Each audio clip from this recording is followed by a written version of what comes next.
tarde a todos. Obrigado, deputado, pela oportunidade da ProSoja Brasil participar desse debate e falar um pouco da associação e a importância da Lei Candir para o agronegócio brasileiro, né? O nosso título já diz tudo, né?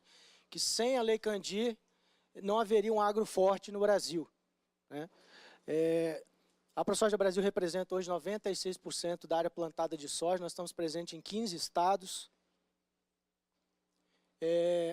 Além de tudo que o Sávio colocou do ponto de vista conceitual, de macroeconomia, por que existe um benefício tão grande quando você tira o imposto sobre a exportação? Você criou um estímulo extraordinário que gerou um crescimento da produção agropecuária e que construiu todos esses benefícios macroeconômicos que eu destaco aqui. Hoje nós temos uma agropecuária que participa com 46% da exportação do país. 100% do superávit da balança comercial brasileira. Mais de 100 bilhões de reservas cambiais. Isso tudo vai se irradiando e traz outros benefícios para a economia.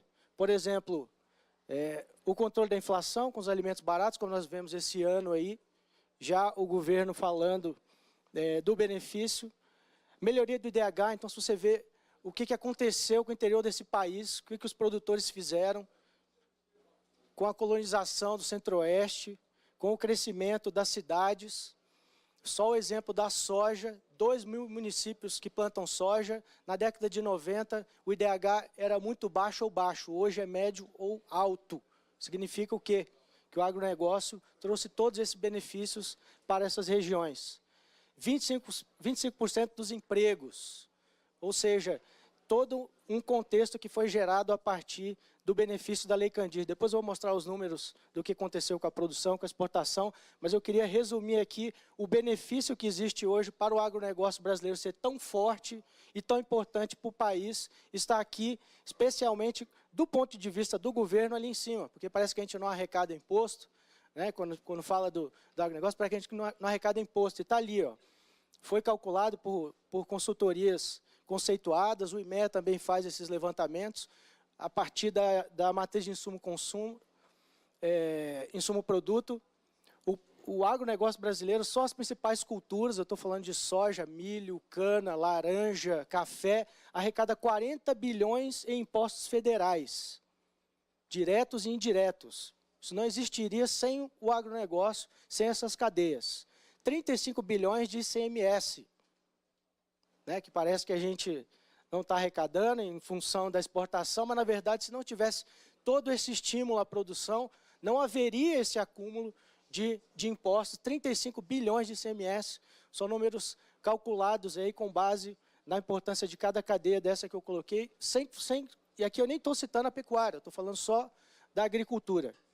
E 23% do PIB brasileiro. Aqui são os números da soja, então você vê que entra a Lei Candir, são os dados que o Sávio nos mostra aí, a gente vê que 20 anos depois ali você tem praticamente 831% de aumento na produção de soja e no caso do milho praticamente 400% de aumento na produção. A partir justamente do corte ali da Lei Candir a gente vê essa elevação. Então, minha gente, não tem outra coisa. O agronegócio não ia ser forte se você não tivesse a Lei Candir. Tira a Lei Candir e você esfacela todo esse estímulo que você tem na produção agropecuária brasileira. Isso aqui com as exportações, aí fica mais claro ainda, né? O Sávio destacou aqui os números, né? Hoje nós somos o maior exportador de soja, somos o segundo de milho, chegamos a exportar volumes aí inacreditáveis de milho, que nunca se pensou que o Brasil pudesse exportar. Nós aumentamos, então, mais de 3.000 vezes a exportação de soja, baseado lá no início da Lei Candir, e soja já estamos chegando quase em 700% acima do que nós exportávamos. E claro, graças a tudo isso, hoje a soja é o principal produto exportado pelo Brasil. De cada R$100 exportados, 14 são de soja. Esses aqui são os dados que eu destaquei do IDH, que consubstanciam aquilo que eu disse, a importância do agronegócio, especialmente da soja aqui, para os municípios. 7,5 milhões de empregos gerados na cadeia da soja. Isso aqui destacando que é uma cultura altamente sustentável, que ocupa apenas 3,5% do território brasileiro, e a gente sabe que boa parte do que está preservado hoje, o Evaristo Miranda fez esse brilhante trabalho, além desses 11%, ele já revisou para 20% de reserva legal protegida dentro das propriedades privadas desse país. Então, uma cultura que alcança uma importância dessa envergadura para o país, tendo como ponto de partida, como o Sávio bem destacou aqui, a Lei Candir, você mexer com uma lei tão importante, um estímulo tão importante para a cadeia, significa desmantelar toda essa cadeia que foi construída. E isso, apesar de nós termos ainda a pior logística comparado com os nossos competidores, né? Tem um estudo que foi apresentado, eu não sei se talvez até o Sérgio depois vai destrinchar melhor, mas nós temos 11% de receita líquida inferior aos nossos competidores só em função da nossa logística. Já perdemos já de cara 11% de receita líquida. O Brasil, além disso, tem o custo de insumo mais caro dentre os nossos competidores também. Na média, 30% mais caro os nossos fertilizantes, os nossos insumos. Além de termos um custo ambiental, que eu não vou discutir o mérito aqui, nós entramos nesse pacto junto com as ONGs, junto com os ambientalistas, aceitamos o novo Código Florestal, mas o fato é que, além de tudo, o produtor rural brasileiro ainda é o único que arca com o custo da sociedade de manter o meio ambiente dentro das suas propriedades. E aqui, para dizer, deputado, que apesar de tudo isso, de todos esses benefícios que nós trazemos, né, infelizmente o setor público muitas vezes está nos impondo pesos adicionais, está, na verdade, remando contra aquilo que nós estamos fazendo. Então, nós tivemos aí aumento de PIS e COFINS, o impacto de 2 bilhões na agropecuária brasileira, de custo, 10 bilhões de fundo rural, que todo mundo sabe que aquilo foi um julgamento político, está lá o resultado, 5-6 não pode ser um resultado técnico. Coloque ali mais 10 bilhões de ICMS com o que nós temos aí de ameaça de queda do convênio 100 do CONFAS, que nós não sabemos se prorrogou, se não prorrogou, estão dizendo que vai derrubar, estão dizendo que vão mudar. Então, apesar de todo esse benefício, ainda assim, parece que o setor público ainda vem e quer prejudicar o setor que está dando certo.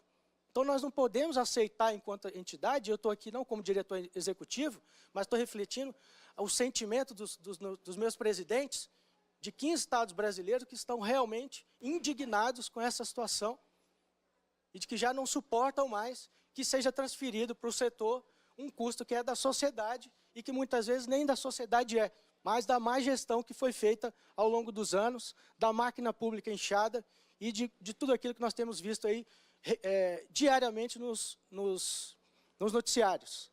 Isso aqui para dizer para vocês que os nossos custos de produção estão subindo aí a galope.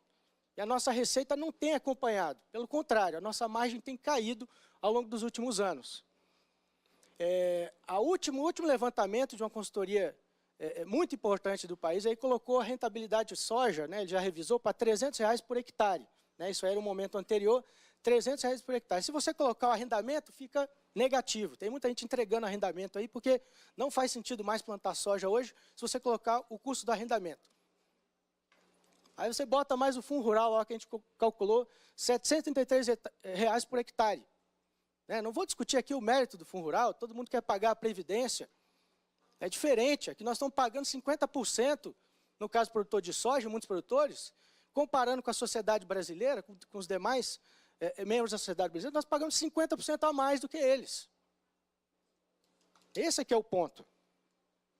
E mais com a Lei Candir, um último dado que foi colocado, entra mais 265, que hoje, por exemplo, já inviabilizaria a produção de soja se você colocasse o custo da Lei Candir para produtores, especialmente no centro-oeste. Claro que se você olhar para o sul do país, a realidade é um pouco diferente. Isso aqui é para dizer que nós sabemos que, na verdade, o que aconteceu é que as dívidas dos estados foram exorbitadas. Estou trazendo um dado aqui de Mato Grosso, tenho aqui um dado também do Rio Grande do Sul. Nós sabemos que a dívida inicial era, nesse caso aqui, 5% menor, no caso do Rio Grande do Sul. Com o ressarcimento que o governo chegou a dar, já dava para ter quitado a dívida. Mas os estados seguiram com uma gestão ineficiente, com uma máquina pública inchada, aumentando a sua dívida e em função disso é que nós temos hoje uma visão totalmente diferenciada, uma visão onde alguém tem que pagar a conta dos malfeitos que foram assumidos por outros, que não o cidadão. Então, resumindo aqui a nossa posição, é fato que os estados e municípios, os estados multiplicaram muito a sua dívida nos últimos anos, agravando a crise fiscal, isso está aí, é evidente, sem que o contribuinte, incluindo aí os produtores rurais, tenha qualquer responsabilidade com esse fato. Isso se explica pelo inchaço da máquina pública e a má gestão pública de recursos. Os contribuintes, inclusive os produtores rurais, têm sido chamados a ajudar a reequilibrar as contas, pagando mais impostos e até agora não temos nos furtado a isso. A ProSoja Brasil, e eu aqui manifesto então enquanto a nossa Assembleia de Produtores, não se opõe a discutir a proposta para revisar a Lei Candir com o objetivo de aprimorar os repasses aos estados através de fundos de compensação, de exportação, desde que isso não represente elevação de imposto aos contribuintes, incluindo os produtores. Essa que é a nossa posição. E a lógica de que o Estado perde muito por não arrecadar com impostos sobre a exportação é um paradoxo perfeito.